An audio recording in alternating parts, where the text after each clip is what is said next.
You are listening to episode 139 of the Autism Mom Coach, Meltdown Mistakes and Solutions. In this episode of the podcast, I am going to share with you the 3 biggest mistakes I see during meltdowns, both personally and in my clients, and what you can do to reduce these mistakes or stop them altogether. Stay tuned. Welcome to the Autism Mom Coach podcast. I am your host, Lisa Candera. I am a lawyer, a life coach, and most importantly, I am the full-time single mother of a teenager with autism and other comorbid diagnoses. I know what it is like to wonder if you are doing enough or the right things for your child and to live in fear of their future. I also know that constantly fueling yourself with fear and anxiety is not sustainable for you or of any benefit to your child. That is why in this podcast, I will share practical strategies and tools you can use to shift from a chronic state of fight-flight to some calm and ease. You are your child's greatest resource. Let's take care of you. Hello, everyone, and welcome to another episode of the podcast. I am so glad you are here, and I'm so glad to be here with you. I'm going to share with you the 3 biggest mistakes I see during meltdowns and what you can start to do now to either stop these altogether or at least reduce them.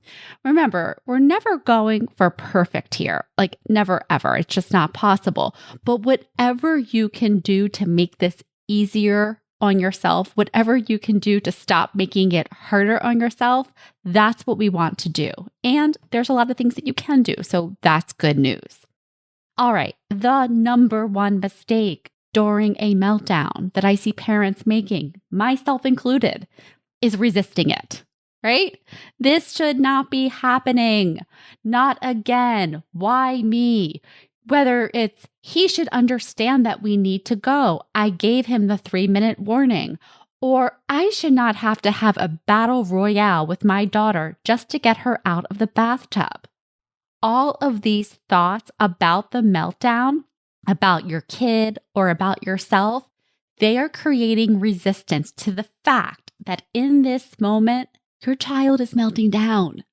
The more you resist it, the more suffering and the more stress you create for yourself. And then guess what happens when you are jacking up your stress levels during a meltdown by resisting it? Well, you are much more likely to melt down yourself, either internally or externally. And this is not helpful. So the antidote to resistance is dropping into what is happening right now. Dropping your resistance, dropping your agenda for how you think it should or should not be, and letting yourself accept right now it's like this. Because when you do that, when you drop the resistance, first, you stop jacking up your stress levels, which is always good. And then you're able to turn on that rational brain that we all have and ask yourself, and now what? Because meltdown's happening. The only thing we need to figure out now is what's the next right decision. And that decision is never, ever resisting the meltdown. Mistake number 2, talking too much. Now, this is one I am definitely guilty of. My son's melting down and all of a sudden I decide to become hyperverbal with him. I do not recommend this because the more we talk, the more instructions we give, even the more alternatives that we provide. Like, oh, you want your iPad, but you can't have your iPad. How about your coloring book? And it's like, yeah, iPad or coloring book, right? Now, if that works, great. If the distraction works, wonderful. But what I have seen is that the distraction doesn't work. And instead we're saying, well, this is the reason you can't have the iPad. I already told you about this. I already gave you the warning. And the more we talk, the more jacked up they get. And also the more jacked up we get. We are increasing our stress and their stress. So less talking to them. Instead, you want to give your child very short, brief sentences that they can understand. We are leaving now. Things like that. You want to keep it simple and you want to watch the tone of your voice because your voice will communicate message before your words register in their brain. Okay. They're going to get the meaning of your message by the way you're talking to them. So if you're able to drop into a low, more prosodic voice and give them clear instructions, their nervous system is going to receive it differently than if you were speaking like this, right? That tone communicates your annoyance with them. And what happens? They get more annoyed with you and the fire keeps burning. We want to stop throwing embers on this fire so that it could cool down. And one of the ways that you can do that is by talking less to them. Now, if you want to talk to somebody while this is all happening, talk to yourself. Use your internal voice to self-soothe yourself. We are safe. It is okay. I can get through this, whatever it is. The way that you talk to yourself, the voice that you use when you talk to yourself can have a soothing impact on your nervous system. And that's what we need right now because they're already bonkers, right? We don't need to be bonkers too. So talk less to them. Talk more to yourself. And when you're talking, be aware of your tone, be aware of your voice, be aware of the message that it is sending. And the third mistake that we all make during a meltdown is catastrophizing. And within catastrophizing, I want to count the all or nothing thinking, the future tripping, all of it, all of that noise that goes on between our ears that is creating more stress for us. So thoughts like, I'll never be able to go to a restaurant again. He never listens. If she is doing this now, what is she going to be like when she's 5 or 10 or 15? And oh my God, other people are judging us. They are seeing this. They think I'm a bad parent. We're never going to have friends. We're never going to get invited back.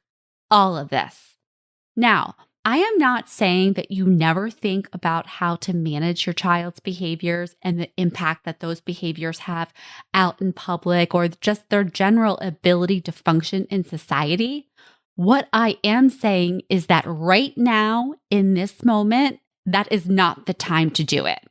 I promise you, this will only make it worse for you and for your kid because you will start panicking and overreacting and co-escalating with them. Now, a meltdown that could have been done in 20 minutes is lasting much longer, both in reality and in your head because you carry it with you for the rest of the day, if not longer. So the antidote to catastrophizing during a meltdown is that you need to make it your job not to indulge in these thoughts because you will have them. These thoughts will pop up. Your job is to notice them like a cloud floating by and not attach to them. Let them pass because if you attach to them, if you focus on them, you are throwing flames on the fire. You're getting more stressed out and that's not helpful to you or your child. So instead of catastrophizing, the all or nothing thinking, the future tripping, focus on the here and now. Redirect your brain to what is happening right now and what is the next right decision for you and your child in this moment. All right, that's it for the big three. Now, all of these mistakes are common and these solutions are super simple, but none of them are easy. It takes a lot of conscious effort and practice to shift from reacting to responding, especially during a meltdown. But it is possible. Even when your kid is going bonkers, we all have the ability to lower the temperature both for ourselves and our child. If this is something that you struggle with, I can help you. Meltdowns are my jam. And in my one-on-one coaching program, this is exactly what I teach my clients to do. I teach them how to keep their cool even when their child is losing it by teaching them the practical tools and strategies tailored to their real lives. And so I'm not going to tell you what to do with your child. You probably actually know. I'm going to tell you the how you can show up in a way that is supportive to you and your child so that when they are melting down, you're not joining them. To book your complimentary consultation for my one-on-one program, you can do that in the show notes, or you can go to my website, theautismmomcoach.com, and click Work with Me. All right, that is it for this episode. I will talk to you next week. Thanks for listening to the Autism Mom Coach. If you are ready to apply the principles you are learning in these episodes to your life, it is time to schedule a consultation call with me. Podcasts are great, but the ahas are fleeting. Real change comes from application and implementation, and this is exactly what we do in my one-on-one coaching program.